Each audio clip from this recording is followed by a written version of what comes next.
beaucoup pour cette très riche intervention. Je tourne vers les organisateurs du colloque. 20 minutes pour les questions. 20 minutes, ça va. Donc on va prendre des questions avec la salle, mais vous noterez quand même que là, les deux historiens ont fait le job, on est passé, on est arrivé à aujourd'hui, donc c'est parfait. Donc la parole est à la salle. Si vous avez des questions, il y a des micros ici.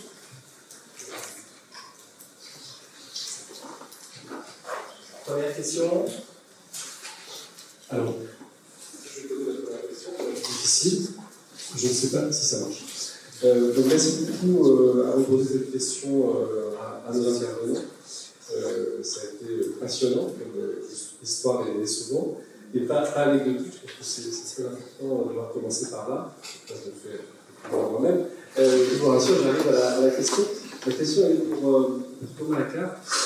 Là, je vais vous demander, cette année, c'est vrai que c'est les 50 ans de l'abaissement de la majorité en France, mais c'est aussi les 80 ans du droit de vote des femmes. Et je me demandais si la question avait été souvent jointe dans les débats.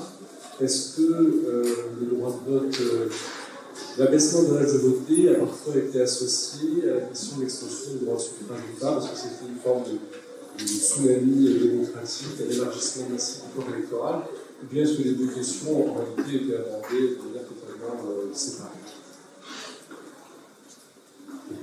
Alors, j'ai une connaissance imparfaite de la problématique, donc ma réponse sera tout autant. Mais en fait, la chose qu'on pourrait dire, c'est qu'il y a éventuellement une connexion entre l'abaissement de l'âge de voter et le droit de vote des femmes. C'est que ces deux éléments sont placés sous le signe justement d'une conception égalitariste du droit de vote. C'est-à-dire que quand on propose l'un, l'autre est susceptible de venir avec. Il n'y a pas de connexion nécessaire entre les deux. De fait, le droit de vote des femmes a été reconnu à un moment où on n'a pas abaissé l'âge de voter. Donc il n'y a pas de lien nécessaire. Et là, on a même potentiellement des contre-exemples. On va afficher un contre-exemple, puisque dans le projet constitutionnel, il reconnaît le droit de vote des femmes qui consent baisser l'âge de voter, et il y en a d'autres, à l'inverse, on reconnaît un abaissement de l'âge de voter sans du tout évoquer la question du droit de vote des femmes. C'est très périphérique, il y a quelques précisions qui mentionnent la nécessité de voir voter les citoyens, consacrer le statut de citoyen. Si je peux rajouter, Thomas l'a bien dit, il y a un décalage chronologique pour les discussions, puisque l'ordonnance pour le droit des votes date de 1944, et ce qui a évoqué les grandes discussions sur l'abaissement du droit de vote date de 1935 et surtout 1946. Les femmes avaient déjà le droit de vote à ce moment-là. Merci beaucoup pour les deux exposés passionnants. C'est une question plutôt à Madame Bounoz sur est-ce que vous pourriez juste brièvement corréler l'apparition de ces débats en 1974 qui sont la sociologie des jeunes, ils étudient, ils travaillent majoritairement, à quel âge ils ont le bac, etc. Enfin, c'est ce genre de questions. J'imagine que c'est lié aussi, c'est pas juste la culture musicale. Vous en avez un petit peu parlé, bien sûr. Hein, mais j'ai été obligée d'enjamber. J'avais très peur de déborder. C'est vrai que il y a, je l'ai dit très vite à un moment donné, on parle de la jeunesse, mais en fait, il y a plusieurs jeunesses, comme le rappeler il y a quelques instants, dans les aspirations, dans les demandes au moins formalisées, hein, elles viennent surtout, on distinguait à cette époque-là la jeunesse organisée, c'est-à-dire la jeunesse qui gravitait autour des partis politiques, et la jeunesse non organisée. Elle est surtout formulée par la jeunesse, les jeunesses organisées. Et parmi ces jeunesses organisées, je parle de la revendication du droit, c'est beaucoup les étudiants. Pour avoir travaillé sur les jeunesses socialistes, dans leur globalité, ce sont surtout les étudiants socialistes, même si jeunesse aussi, le déclare. Alors après, quand on écoute, j'ai été surprise moi-même, quand on écoute sur les archives de l'INA, les entretiens qui ont été faits, les enquêtes qui ont été faites et tout, très souvent, la perception de cette loi est différente selon les jeunes. Je ne suis pas dit parce que j'avais pas le temps, quel niveau j'appartenais, mais la jeune fille qui dit je suis, oui, moi ce qui compte le plus c'est le droit de vote, parce qu'à cette époque-là, il faut bien dire en 1974, quand les jeunes ont reçu cette loi, très souvent ils ont fait l'amalgame entre les deux majorités. Parce que nous on le fait dans le colloque, on fait la distinction entre les deux, mais eux ils ont reçu les deux majorités civiques en même temps. Donc voilà, la majorité civile est légitimée parce que les étudiants, par exemple, ils se disaient, voilà, on est responsable, qui c'est qui va financer nos études. Et donc la jeune fille qui a répondu pour moi le plus important sur le droit de vote, c'est une étudiante, en journalisme. Ceci dit, le jeune homme qui dit oh oui, cette loi c'est comme une voiture sans roue, il est aussi étudiant. C'est beaucoup d'étudiants en sécurité qui dit qu'il est étudiant en médecine.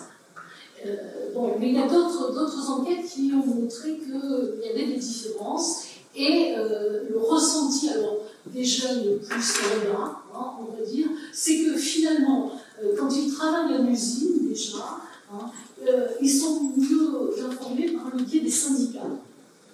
Donc ils ont une formation civique, entre guillemets, plus importante, ils sont plus informés sur ce qui se passe.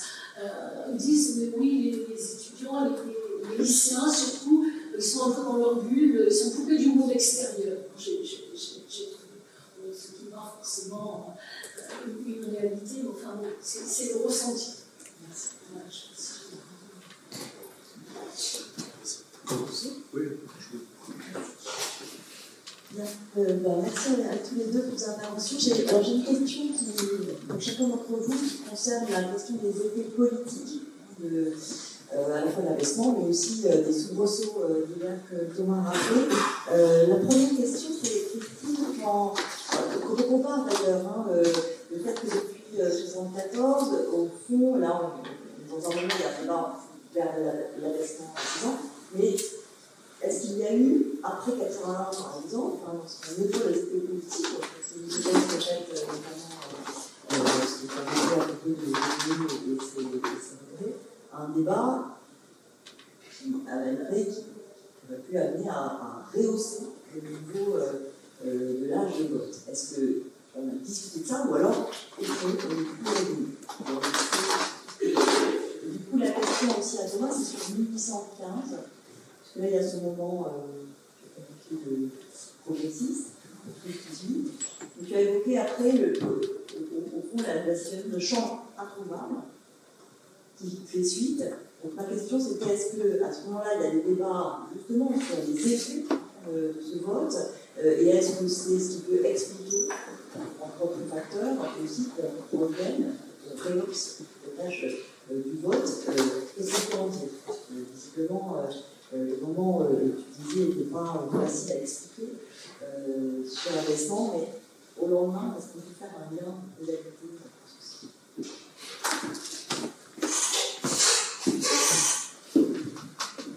Je commence alors, parce que j'ai eu la première question, je parlais de retour en arrière, parce que oui, bon, en arrière, à l'adolescence, je n'ai pas trouvé de discussion, je n'ai pas trouvé d'éléments qui causaient très ponctuel. Non, c'est comme j'ai essayé de le montrer, c'est vraiment un aboutissement. C'est l'aboutissement de cette loi. Et les jeunes, puisqu'on a parlé de 68, bon, c'était pas l'aspiration prioritaire. Ils étaient bien contents, c'était pas l'aspiration prioritaire. Parmi les enquêtes, parmi les interviews que j'ai citées très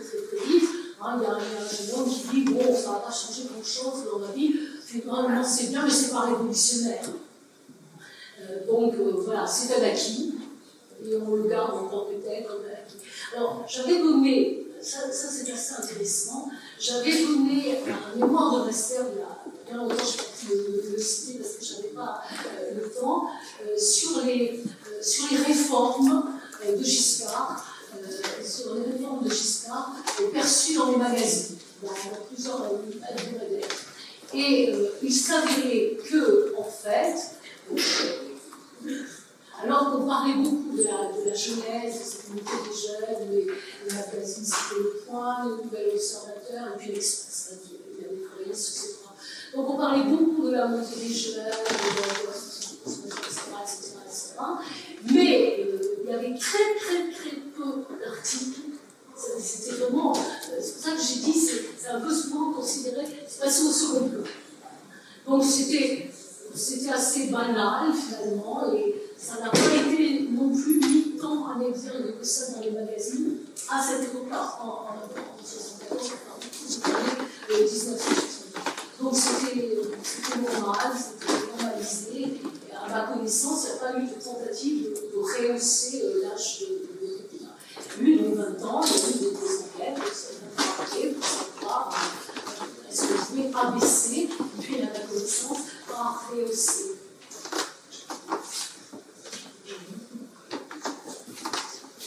Merci pour la question. Alors, je vais prendre juste cet exemple de 1915 pour la question des effets. Et la réponse va être oui, il y a une appréhension des effets. Je ne sais pas si elle est adéquate à la réalité électorale, mais en tout cas, il y a une certaine représentation de ce qu'a pu engendrer l'abaissement de l'âge, et cette représentation engendre des réactions législatives. Alors pour être tout à fait précis et pas surinterprété, c'est pas simplement l'âge de voter et l'abaissement de l'âge de voter qui est considéré, c'est plus généralement l'élargissement du corps électoral. C'est le fait d'avoir un corps électoral plus ou moins élargi, c'est vraiment cette question-là qui est traitée, et pas spécifiquement le fait que l'élargissement résulte de l'abaissement de l'âge. Voilà. Un souci de précision. Et cette question, elle est également mêlée à la question des modes de scrutin, notamment du mode de scrutin à 2 degrés au début de la Restauration, qui va passer en 1917 à un seul degré. Donc ça aussi, tout est un peu mélangé, si vous voulez, dans le débat, mais en gros, il y a une réflexion qui est menée par les royalistes modérés, par en gros le ministère et les partisans du trône, qui va être de dire justement que l'élargissement du corps électoral, paradoxalement, il n'est pas favorable aux monarchistes modérés, il est favorable à la fois aux ultras, donc des ultra-monarchistes qui sont plus monarchistes que le roi avait fréquemment opposé à son ministère, et il est favorable donc à un républicanisme masqué, enfin en gros à la gauche. Donc dans cette logique-là, c'est pour ça qu'on va relever justement en 1817 le seuil, c'est se dire qu'on va peut-être favoriser l'élection d'une majorité monarchiste modérée. Voilà, je pense que c'est à peu près ça, même si je ne suis pas historien et c'est pas, mais en tout cas c'est ce que j'ai compris des lectures que j'ai pu faire sur le sujet. Et un point intéressant, c'est justement qu'après 1817, les ultras, notamment Villèle, vont réclamer un élargissement du corps électoral, donc potentiellement par un réabaissement de la majorité qui était donc fixée à 30 ans.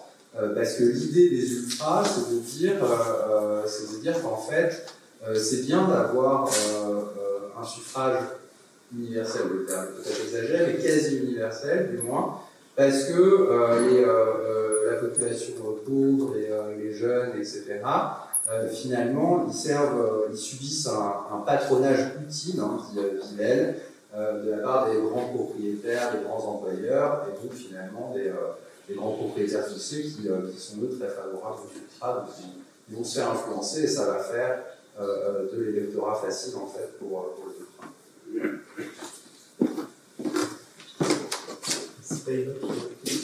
Dernière question, Bonjour, merci à vous pour ces interventions très intéressantes. J'avais une question. Donc, au vu de la continuité historique dont vous avez tous deux mentionné, comparée à la situation actuelle, comment est-ce que vous anticipez l'avenir de la question l'un comme l'autre? Est-ce que vous pensez que la tendance en ce moment, ça va être à l'abaissement? Et est-ce que ça suffira d'ailleurs à pallier, à étancher la soif de participation des jeunes?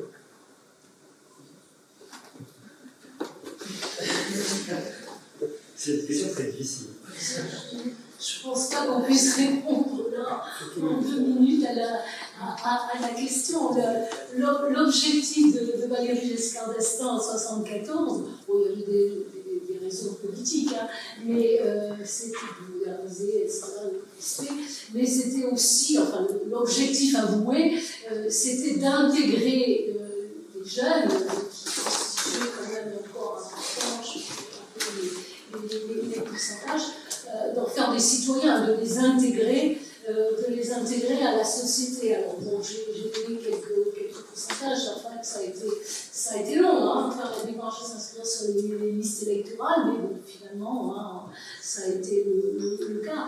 Alors bon, un des arguments aujourd'hui de dire on va laisser le droit de vote à 16 ans, c'est ça aussi, hein, on va intégrer les jeunes, hein, le nombre de jeunes, pour qu'ils s'intéressent, hein, à la politique. C'est toujours ce qui est évoqué. Hein.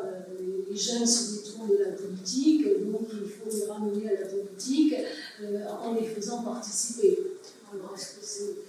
Non, ça, je suis historienne, je veux comprendre dans ce qui est passé.